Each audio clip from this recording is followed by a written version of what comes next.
There's nothing better on a fall Friday night in Indiana than a high school football game. But football, which has been a part of Indiana high school sports since 1895, can produce hard hits, which in turn can lead to concussions.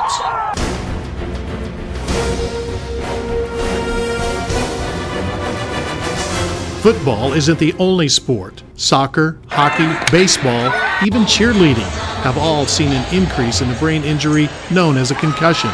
Dr. Terry Horner, a concussion management expert for Methodist Sports Medicine, says the increased attention surrounding concussions is due to better observation of athletes and early detection and testing methods.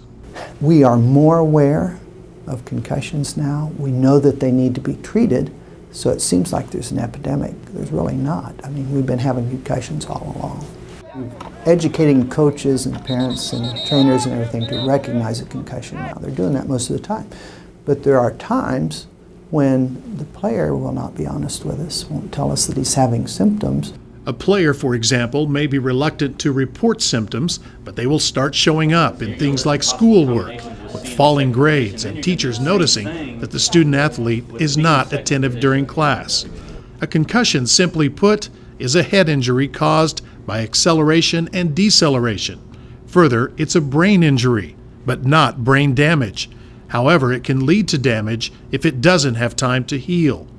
Experts say the large majority of concussions do not bring about any bleeding or swelling to the brain. Recognition and treatment of concussion is where we were with the treatment of heart disease and cancer 50 years ago. The brain's a very complex organ, and we're just beginning to learn the things that we need to for that. Classic concussion symptoms include headache, dizziness, confusion, lightheadedness, and nervousness. Others include a change in vision, nausea, slurred speech, neck pain, and ringing in the ears. These symptoms may not show up for several hours or even days after a concussion is sustained, which makes diagnosis difficult. In fact, most people are not even knocked out, but remain awake and talking normally. Concussions can occur without a direct hit, such as a strong whiplash, moving the brain around inside the head. A concussion can take 10 days to 2 weeks to overcome. And the best news is that most lead no persistent problems. The treatment for a concussion is nothing magical. It includes rest and careful observation. Again, most concussions have no long-term negative impact. Some do require expert ongoing treatment, and the majority of patients recover fully with no medical treatment at all. However, experts are needed to detect any long-term neural problems. There are about 22 symptoms, and they can include mood changes, sleep changes, and cognitive changes. Trouble concentrating, trouble remembering things.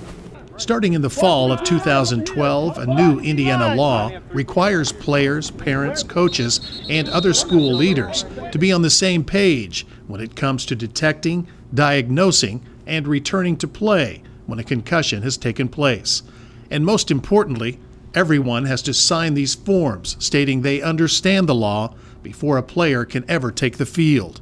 Some fitness and wellness leaders are going above and beyond the law's high school requirement and getting all of their students in K through 12 involved in the new requirements. At least it's a start, addressing all those issues, and that's a good start, but we need to do more so that parents are empowered in terms of how to take care of their children, and they're educated how to take care of their children, as well as the schools, their coaches and their personnel. Once a coach, athletic trainer, or player believes that a concussion has occurred, there are important steps to follow, such as notifying the parents of the student athlete, telling them to seek medical attention for the athlete from someone who is certified to diagnose brain injuries. A baseline concussion test may be recommended. That healthcare professional must then sign the proper forms, allowing the athlete to return to play. The focus of the new law is, of course, accountability on the part of everyone involved. The biggest thing the law does is make awareness and accountability on the part of the athlete and the parent, because the law says that each year before you can practice or play, you and your parent have to review the information that have been developed by the Department of Education in the state. And then you have to sign that you have read it, you understand it, and you abide by it, and give that to the coach before you can begin to practice. So I think the awareness is there.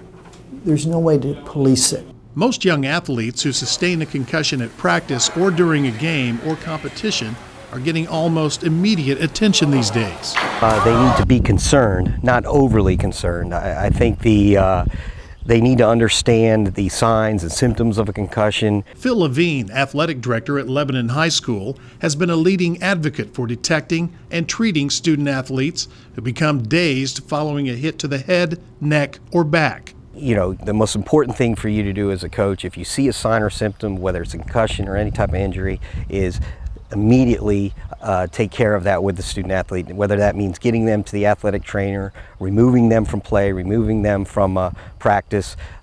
You know, we have to understand that we want to be successful as a program in whatever sport we're dealing with, but not at the expense of our student athletes. Levine says while the law can't protect players from getting a concussion, it requires schools to get the necessary information to coaches, players, and parents about the risk factors involved in athletics and about what's necessary to treat those who do sustain a head injury. He adds that there's no concussion-proof helmet on the market and that there likely never will be.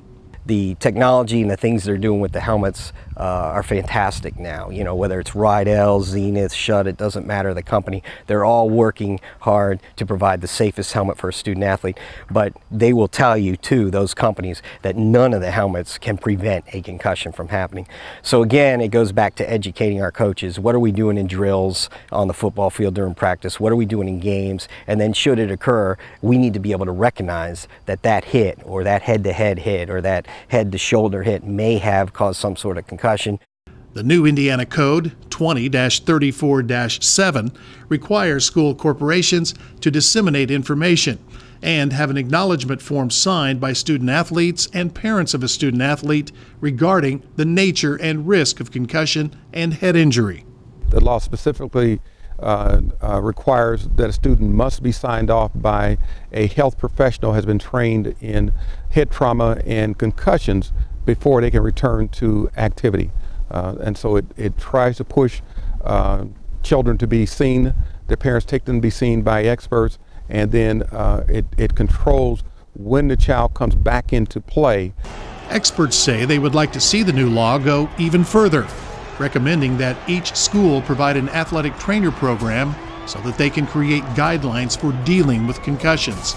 It's up to everyone involved in a particular sport to keep their heads up when it comes to reporting the symptoms of a concussion.